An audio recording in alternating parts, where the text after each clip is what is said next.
Merci beaucoup donc, pour m'avoir invité à participer à cette journée.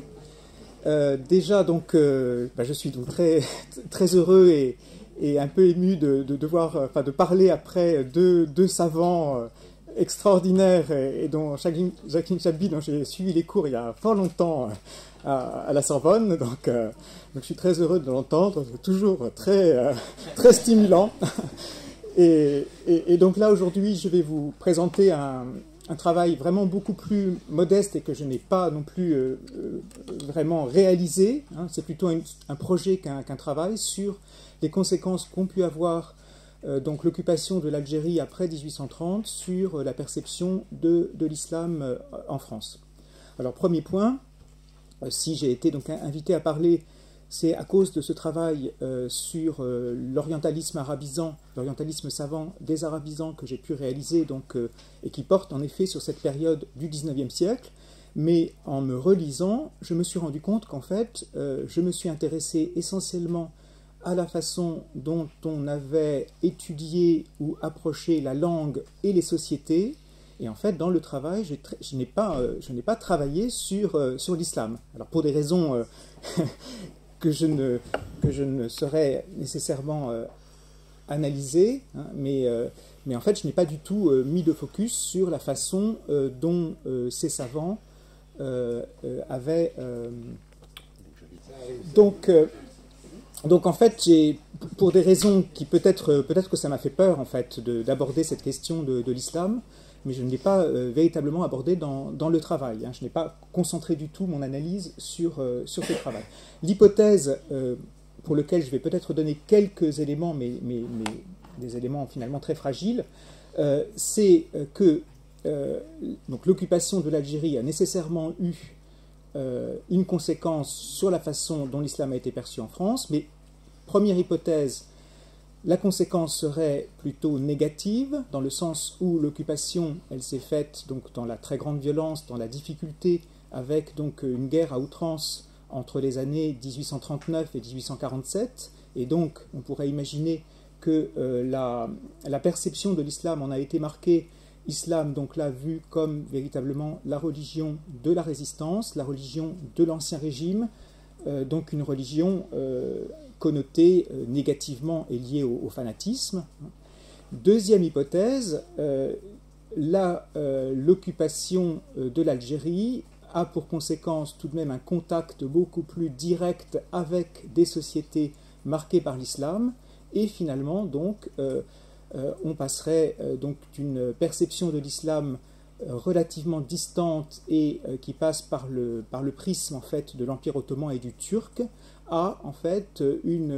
la perception de musulmans maghrébins avec lesquels il est nécessaire de collaborer, qu'il est nécessaire d'administrer et donc finalement une plus grande connaissance donc, au terme de ces quelques années de décennies. Troisième point, en fait, je ne dirai pas beaucoup plus que ces éléments d'introduction, hein, mais je donnerai quelques éléments pour illustrer, à propos donc de ce qui a pu aussi changer à travers cette occupation de l'Algérie. Mais là encore, c'est en pointillé, et à mon sens, ça va sans doute se développer plutôt au XXe siècle qu'au XIXe siècle. Mais on peut se demander si, à partir des années 1830, au contact donc d'une société de pratiques et de langues qui ne sont pas les mêmes que celles dont on a déjà une familiarité donc, dans l'Empire ottoman et dans le Mashrek, hein, et il y aurait donc l'idée qu'il y aurait un islam maghrébin, hein, ce qu'on va appeler donc au XXe siècle, sous la plume de Georges Marcé, un Occident musulman, et des spécificités donc de l'islam maghrébin. Alors là encore, très grossièrement, j'ai évoqué Georges Marcé, donc qui est en fait une personnalité importante du monde savant, qui s'intéresse plutôt à des questions artistiques qu'à des questions purement religieuses, mais qui donc va créer cette notion d'Occident musulman. On pourrait aussi citer aussi dans cette direction Émile d'Erminghem, donc qui travaille après la Première Guerre mondiale et qui va travailler sur les saints, hein, donc en fait sur cet islam des marabouts, et avec aussi l'idée qu'il y a là une spécificité donc maghrébine et éventuellement aussi liée à une culture berbère. Alors, c'est finalement les choses essentielles que je voulais, que je voulais dire. Je vais l'illustrer par quelques images pour ceux qui ne seraient pas tout à fait familiers, et peut-être que ça donnera quand même une idée d'un environnement visuel de cette période des années 1830-1850. Je ne savais pas trop si j'allais aller au-delà de 1850, puisque le programme en fait, du Coran européen s'arrête en 1850. En fait, beaucoup de choses se passent, à mon sens, dans les années 40, 50, 60 aussi. L'hypothèse que j'ai développée dans le travail sur les arabisans, c'est que toute la représentation qu'on peut avoir d'une politique originale du Second Empire et d'un royaume arabe, en réalité, ne fait que reprendre une politique qui a déjà été conçue sous la monarchie de Juillet, où on a déjà donc le sentiment qu'il est nécessaire de prendre langue et de trouver des intermédiaires parmi les élites à la fois politiques et religieuses en Algérie. Et donc en fait, Napoléon III n'invente pas vraiment quelque chose de neuf dans les années 1860. Cela dit, ça prend donc une forme quand même beaucoup plus nette, et il y a une figure dont on verra le visage, sur lequel on pourrait revenir un peu plus en détail, qui est la figure d'Ismaël Urbain, qui de ce point de vue, et du point de vue donc, des écrits sur l'islam, est une figure très importante. Ismaël Urbain, là j'en dis encore déjà, enfin j'en dis deux mots, puisque Ismaël Urbain va justement défendre l'idée que dans la période antérieure à 1830, finalement, la perception de l'islam en France était une perception faussée parce qu'elle passait par l'intermédiaire des minorités chrétiennes en Orient. Des minorités chrétiennes donc, qui donnaient une image négative de l'islam, et lui voit comme une chance le fait finalement que la présence française en Algérie permette d'accéder directement à des musulmans sans passer par ces intermédiaires minoritaires, chrétiens ou juifs.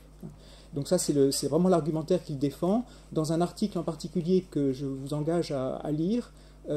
qui est intéressant et qu'il faudrait analyser, mais que je n'ai pas eu le temps d'analyser, qui a été publié dans la Revue de Paris en 1859, qui s'appelle « De la tolérance ». En tout cas, je ne sais plus le titre exact, mais c'est l'idée de tolérance. En fait, il défend l'idée, oui c'est ça, de la tolérance dans l'islamisme. Il défend l'idée donc que l'islam est une religion tolérante par opposition donc à l'idée d'une religion fanatique, et donc avec tout un argumentaire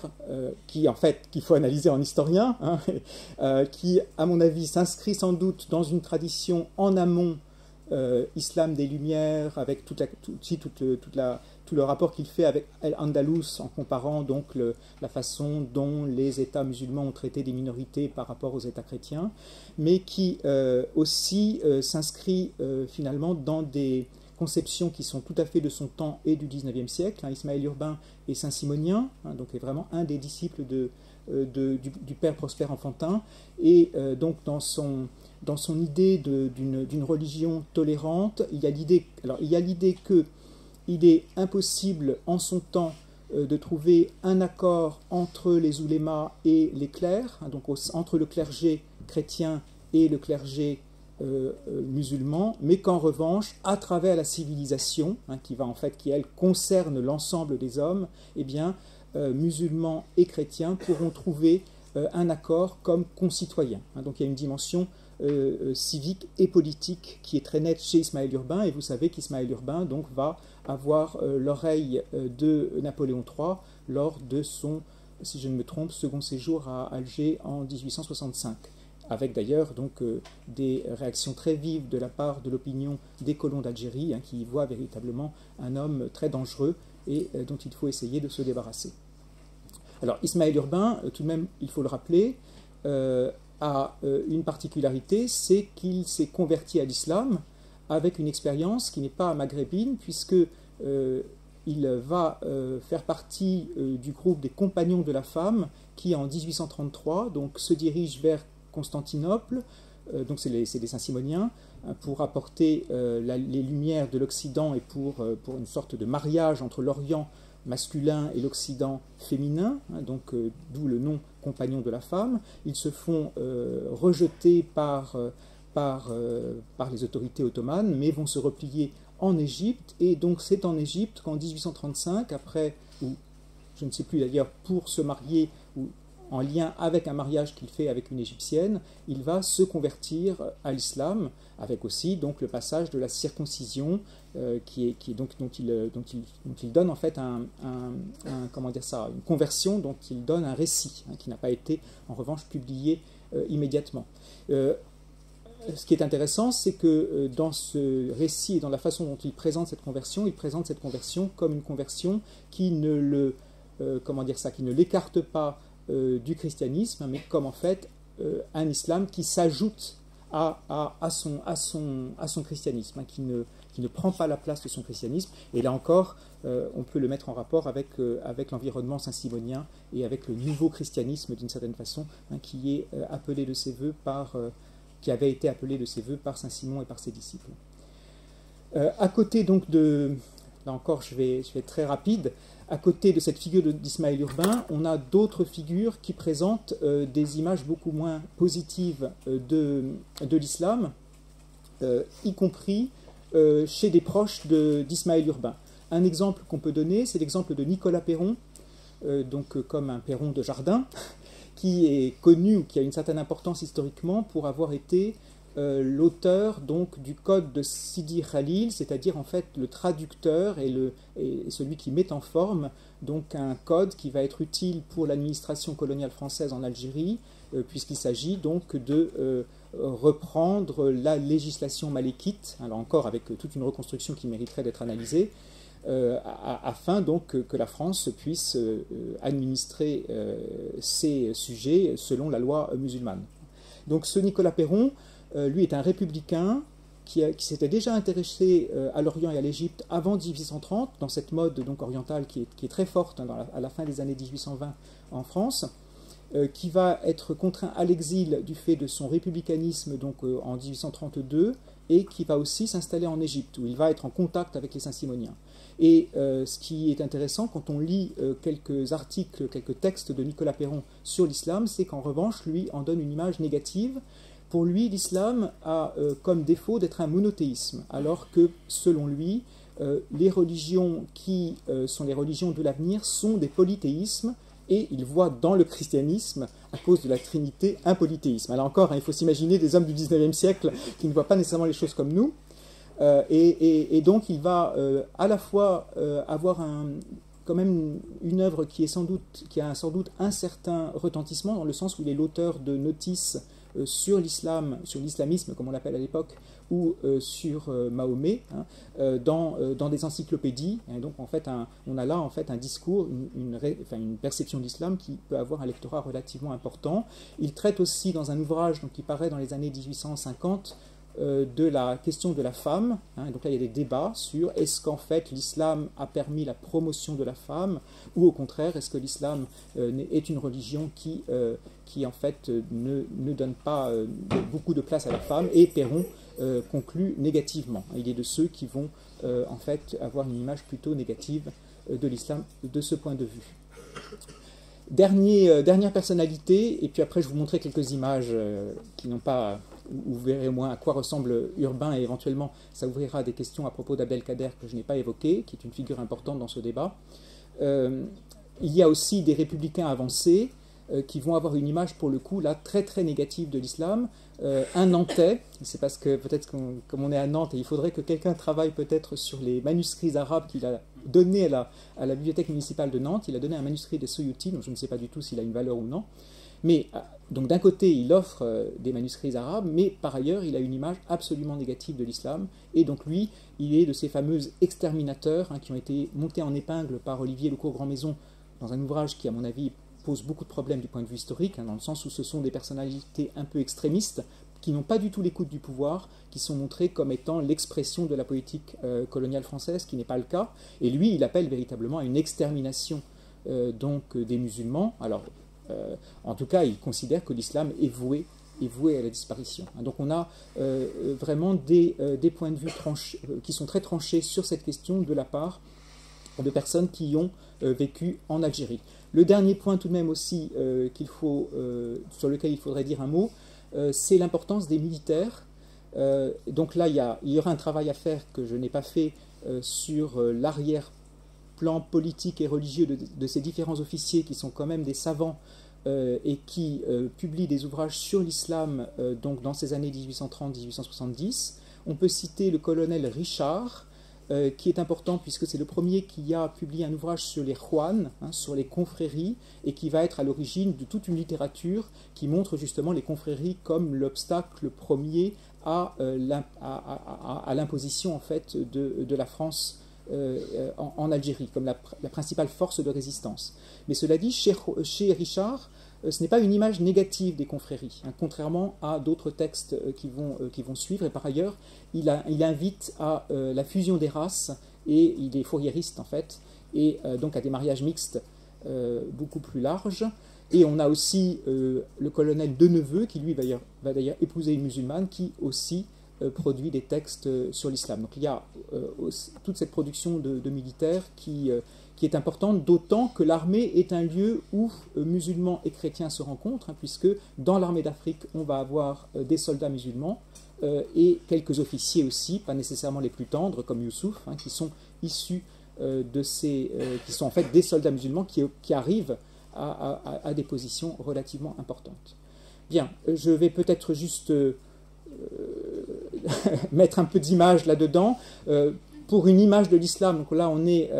Delacroix, le Maroc, donc les tout débuts de la colonisation, contemporains des débuts de la